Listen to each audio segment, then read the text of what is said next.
ओम श्री परमात्मा नमः। मैं प्रोफेसर हरिहृदय अवस्थी अपने परम पूज्य गुरु जी, वेद मूर्ति, तपोनिष्ठ, गीता, उपनिषद और पुराण के विशेषज्ञ प्रोफेसर पंडित भगवत शरण शुक्ल, जो कि काशी हिंदू विश्वविद्यालय के व्याकरण विभाग के पूर्व विभाग अध्यक्ष रहे हैं, उनके साथ मैं आप सभी का Awasthi Ayurveda anatomy yoga and spirituality channel पर हार्दिक स्वागत करता हूं। हम लोग गीता के 17वें अध्याय में हैं और तप के 3 प्रकार हैं, जिनकी सरल व्याख्या गुरु जी करेंगे। तो हम लोग चलते हैं गुरु जी की ओर, उनके श्रीमुख से ही हम लोग उसको हृदयंगम करेंगे। त्वमेव माता च पिता त्वमेव बंधुश्च सखा त्वमेव विद्या द्रविड़म त्वमेव सर्वम मम देव देव। इस चैनल से संबद्ध सभी विद्वद्गण, सभी जिज्ञासु छात्रवृंद, सहृदय सज्जनगण एवं इस चैनल के संस्थापक तथा प्रबंधक आचार्य हरिहृदय अवस्थी जी, गीता ज्ञान यज्ञ के शुभ अवसर पर आप सबका स्वागत है। हम लोग श्रद्धा त्रय विभाग योग नामक 17वें अध्याय पर चर्चा कर रहे हैं। आज हम लोग आहार और आहार के बाद यज्ञ की चर्चा की है, जिसमें तीनों के सात्विक, राजस और तामस पर चर्चा हुई है। आज तप के विषय में चर्चा होनी है। यद्यप तप के विषय में भी सात्विक, राजस, तामस स्वरूप हैं, किंतु उसके पूर्व भगवान श्री कृष्ण ने शरीर संबंधी तप, वाणी संबंधी तप और मन संबंधी तप, ये 3 स्वरूप पृथक रूप से पूर्व में उन्होंने बतलाया है। और उसके पश्चात ही जो है सात्विक, राजस और तामस की चर्चा हुई है। तो शरीर संबंधी तपश्चर्या क्या होती है, वाणी संबंधी तपश्चर्या क्या होती है और मन संबंधी तपश्चर्या क्या होती है, आइए इस पर हम लोग आज विचार करते हैं भगवान श्री कृष्ण के अनुसार। देव द्विज गुरु प्राज्ञ पूजनम शौच मार्जवम ब्रह्मचर्य महिंसा च शारीरम तप उच्यते। शरीर संबंधी तप क्या है? सबसे पहले जो देवता है, ब्राह्मण है, गुरु है और जो विद्वान है, उनका सत्कार हमेशा करना चाहिए। और शौचम, शौच का तात्पर्य होता है बाह्याभ्यंतर, अर्थात अभ्यंतर की शुचिता जो सत्याचरण से बनती है, और बाह्य शुचिता जो बाह्याचार है, स्नान है, संध्या वंदन आदि कर्म है और लोगों से सद्व्यवहार है, मन की पवित्रता करना, ये सब जितना है ये शौच के अंतर्गत है। इसलिए हमारे यहाँ जो मंत्र से पवित्र किया जाए तो बाह्याभ्यंतर शुचि कहा जाता है, तो वो शौच होना चाहिए। आर्जवम माने सरल भाव, अत्यंत सरलता। कोई भी आपसे बात करे तो उनको लगे कि ये अपने ही है, उनको पराये जैसा बोध ना हो। प्राय लोग इस तरह से बात करते हैं जैसे सामने वाले जिससे बात कर रहे हैं उससे बहुत सुपर हैं और उसी सुपीरियर से बात करते हैं। अपनत्व तो बना करके बात करना चाहिए। आर्जवम और ब्रह्मचर्य, ब्रह्मचर्य की स्थिति होना चाहिए। ब्रह्मचर्य का तात्पर्य क्या है? सर्वविध ओज संरक्षण ही ब्रह्मचर्य का है। ओज संरक्षण के जो उपाय हैं उसमें मन से, वाणी से, कर्म से, क्रिया से सब विध जो है ओज संरक्षण हो, ओज का पतन ना हो, ये ब्रह्मचर्य का मुख्य स्वरूप है। और अहिंसा, अहिंसा क्या है? किसी को किसी भी प्रकार का कष्ट देना हिंसा है। किसी भी प्राणी को आप किसी द्वारा कष्ट पहुंचाते हैं, उनको पीड़ा पहुंचाते हैं या उनका वध करते हैं, अंतिम हिंसा जो है वो वध है। तो शरीर द्वारा किसी भी प्राणी किसी भी प्रकार से कष्ट पहुंचाना या कष्ट पहुंचाने की चेष्टा करना या मन में भी सोचना, वो हिंसा है। तो किसी को कष्ट ना देना, किसी का हनन नहीं करना, किसी को पीड़ा नहीं पहुंचाना, ये अहिंसा है।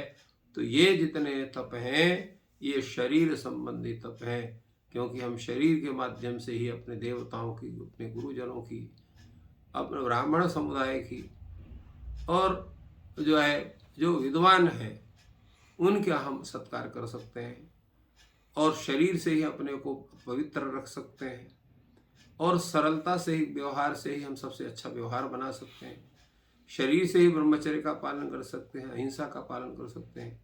इसलिए ये सभी जितनी चीजें हैं ये शरीर संबंधी तप के अंतर्गत आते हैं। इसी प्रकार जो है वो वांगमय तप है, वाणी का तप है। अनुद्वेग करम वाक्यम सत्यम प्रिय हितम च यत् स्वाध्यायाभ्यसनम चैव वांगमयम तप उच्यते। वाणी कैसे बोलना है?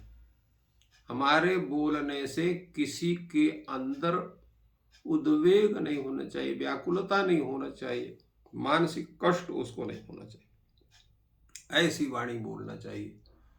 जैसे कहा गया है कि ऐसी वाणी बोलिए मन का आपा खोए, आपन को शीतल करे और शीतल हो। तात्पर्य है कि वाणी का प्रयोग इस तरह से करना है कि उसको सुनने के बाद जो सुन रहा है उसको आह्लाद होना चाहिए, प्रसन्नता होना चाहिए।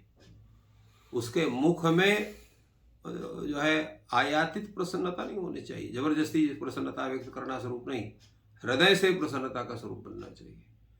ऐसी वाणी का प्रयोग करना चाहिए। परंतु इसके बावजूद भी वाणी का स्वरूप कैसा होना चाहिए? सत्य होना चाहिए। अनुद्वेग करम वाक्यम सत्यम, सत्य होना चाहिए। आप किसी को बड़ा मीठा बोल रहे हैं बशर्ते और असत्य बोल रहे हैं तो वो नहीं होना चाहिए। और उसके साथ साथ प्रिय हितम च, सत्य भी हो, प्रिय भी हो, हितकारी भी हो, ऐसी वाणी बोलना चाहिए। क्योंकि इस तरह से वाणी का जब प्रयोग होगा तो जो भी व्यक्ति सुनेगा उसको अपना हित भी समझ में आएगा, सत्य सुनने का एक विशिष्ट स्वरूप उसका बनेगा, और प्रसन्नता कारक वाक्यों से उसके मस्तिष्क में प्रसन्नता का स्वरूप बनेगा। ये स्थिति होती है। साथ साथ निरंतर स्वाध्याय होना चाहिए। आप जिस भी अपने वर्ण विशेष में हैं उस वर्ण विशेष के लिए उचित जो स्वाध्याय है, वेद का है, शास्त्र का है, पुराण आदि का है, इतिहास का है, या अन्य ऐसे जो साहित्य हैं उनका अभ्यास करने का आपको अधिकार प्राप्त है परंपरा, उसका अभ्यास करना चाहिए, उसका स्वाध्याय करना चाहिए, उसका अध्ययन करना चाहिए। और अभ्यसनम का मतलब होता है कि भगवान परमेश्वर के नाम का जप करना ही अभ्यसन है। जप का मतलब क्या है? बारंबार उस भगवान के श्रीमन्नारायण के नामों का उच्चारण ही जप का स्वरूप है, इसलिए उसको अभ्यसनम शब्द से कहा गया। तो नाम जप, परमेश्वर के नाम जप का अभ्यास ये होना चाहिए। तो इतनी चीजें जितनी हैं ये वाणी से वांगमयम तप उच्यते, वाणी संबंधित ये तप है, ये वाणी की साधना है। अब वाणी की साधना करना भी बड़ा कठिन है, क्योंकि जब मन में किसी भी प्रकार का कोई काम का या क्रोध का या लोभ का जब उद्वेग अपने सीमा से बाहर हो जाता है तो किस वाक्य का प्रयोग आप करेंगे, किसका नहीं करेंगे, आपको स्वतः ही पता नहीं होता है। इसलिए भगवान ने कहा कि ये तीन जो है अत्यंत प्रबल हैं। ये जो है कहा गया काम रेध क्रोध रजोगुण समुद्भवा महाशनो महापापमा विध्येन मही वैरिणम। और भगवान ने आगे कामः क्रोधः तथा लोभः तस्मादे तत्त्रयम् त्यजेत। भगवान ने गीता में कहा तो काम क्रोध लोभ इनका जो है सर्वथा परित्याग करना चाहिए। तो इसलिए क्योंकि इन्हीं के कारण आप उद्वेग कारक वाक्यों का प्रयोग कर सकते हैं। तो ये भगवान ने कहा कि ये वाणी संबंधी तप है, वाणी के द्वारा तपश्चर्या करना चाहिए। अर्थात तपस्या के जो स्वरूप है वो शरीर संबंधी तपस्या, वाणी संबंधी तपस्या, और इसके बाद जो दूसरा आता है मन संबंधी तपस्या। मन संबंधी तपस्या क्या है? भगवान कहते हैं मन प्रसाद सौम्यत्वम मौनमात्म विनिग्रह भाव संशुद्धिरित्येतत् तपो मानस मुच्यते। सबसे पहले क्या होना चाहिए? आपका मन हमेशा प्रसन्न रहे, अर्थात मन में किसी भी प्रकार का जिसको आप लोग दूसरी भाषा में टेंशन कहते हैं, यानी किसी भी प्रकार की व्याकुलता वो मस्तिष्क में नहीं होनी चाहिए। इसलिए मन प्रसाद कहा, अर्थात प्रसाद का अर्थ होता है निर्मलता, प्रसन्नता। मन की निर्मलता हो, मन की प्रसन्नता हो, अर्थात विषाद है, भय है, चिंता है, शोक है, व्याकुलता है, उद्विग्नता है, ये दोष किसी भी प्रकार के मन में नहीं होना चाहिए। तो ये मन का प्रसादत्व है। अर्थात विषाद, भय, चिंता, शोक, व्याकुलता, उद्विग्नता, ये जो दोष है इनका पूर्णतया जब अभाव रहेगा तभी मन शुद्ध होगा, और मन शुद्ध होने पर उसका जो है वो स्वरूप उस तरह से बनेगा। तो इसलिए मन की शुद्धता के विषय में बतलाया इन्होंने कि भला मन प्रसाद होना चाहिए। इसके बाद भगवान ने कहा सौम्यत्व, मन में सौम्यता होना चाहिए। ये सौम्यता क्या है? सौम्यता कब नहीं होती है?